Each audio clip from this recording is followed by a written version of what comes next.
Rebecca Tuttle here, founder and creator of Grant Right Now and Grant Writing for Good.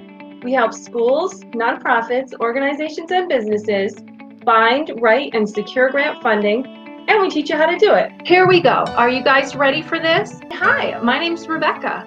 I'm Grant Writing for Good. My business is Grant Right Now, and I love showing up, especially in the space of grant writing.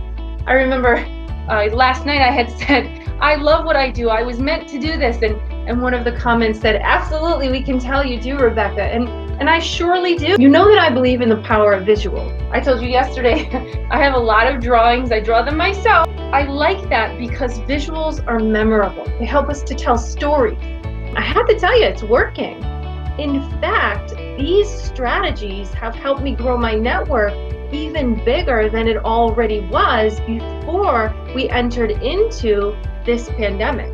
There's a whole host of opportunities to help yourself get unstuck. All it takes is a little bit of motivation and creativity, which I know as grant writers we all have. Grants.gov is the central location for looking for federal grant opportunities. And you really want to familiarize yourself with that information before you become an applicant. Because again, remember, we're paying attention to those three things, and the first one is the detail, right? We position ourselves best as applicants when we learn as much detail as we can about the process, the application, and about becoming a federal grant writer. Today's topic is unique differentiators. I like to teach this course in my Grant Writing for Business workshops. It's a great way to figure out what makes your proposals unique, what makes your business stand out, your mission, and it's also a great way to help develop your value proposition. So what value are you bringing to your audience? All things grant writing education, consulting, and training.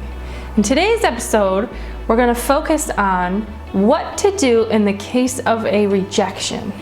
I'm not saying no. I'm simply saying rejection. If we're coming at a funder from a position of chaos, we don't know what to do, everything is falling apart around us, I go back to that bank scenario of if our finances and our position is jumbled and all over the place, would a bank entrust us with their resources that we're asking them for? Probably not. I like that. I'm writing that down. Ambitious without being impossible. I love that. Snagging that. I'm going to be a smoke taker. Thank you so much for joining me. I'm Rebecca Tuttle, and you're learning with Grant Right Now.